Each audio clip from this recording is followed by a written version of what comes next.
White violence against black people is rare. Rarer still when you compare it to black on white violence, which is easy to find.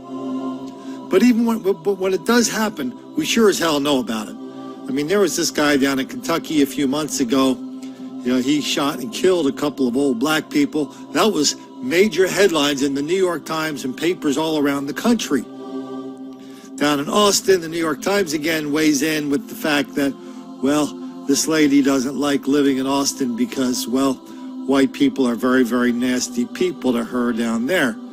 And here's another story up in New York about some people that had some kind of road rage thing going on with some black people.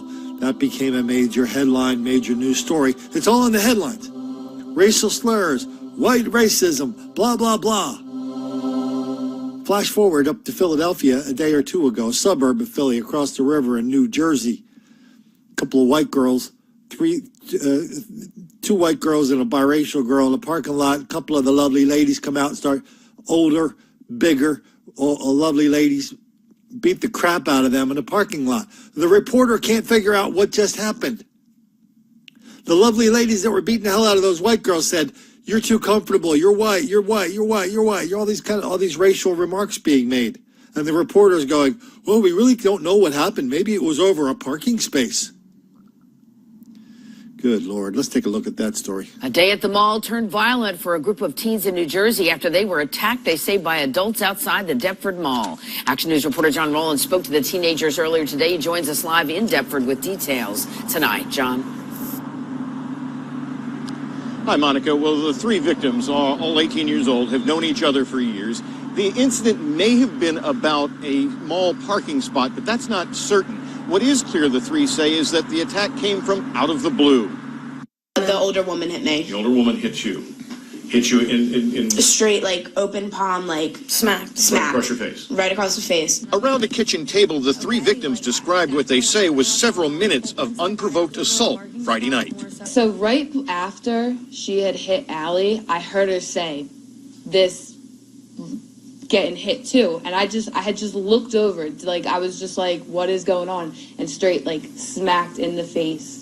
The incident in a mall parking spot began minutes before. Taylor McFadden was at the wheel of her car, her friends just outside having a smoke.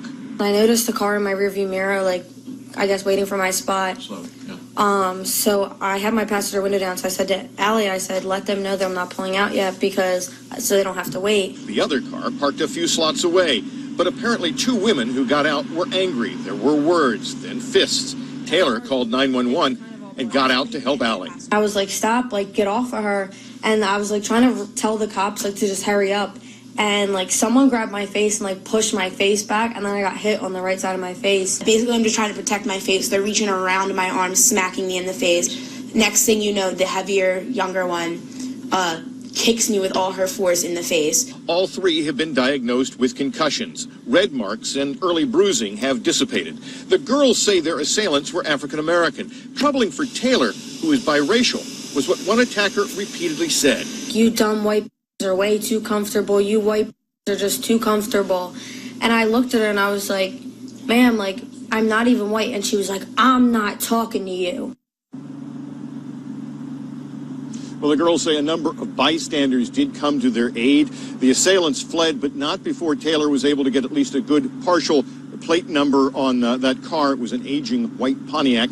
Initially, the girls had been worried that the police would not follow up on the crime, but the department here in Deptford, the Deptford Police Department, said a detective has been assigned to the incident.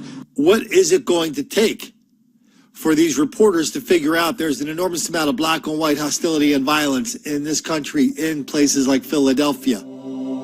Guy wrote a story about it for a magazine, Philadelphia Magazine, called Being White in Philadelphia.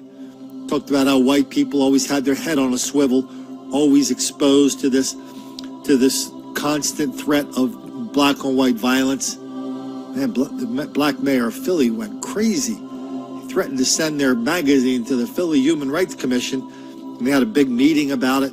And the author and the publisher of the magazine kind of put their tail twixt their legs and said, "Oh my God, we didn't mean to offend anybody." Please, sir, I want some more. I hate it when people apologize for telling the truth. Mostly because telling the truth about the level of black on white crime, violence, mayhem, hostility, and violence, even murder.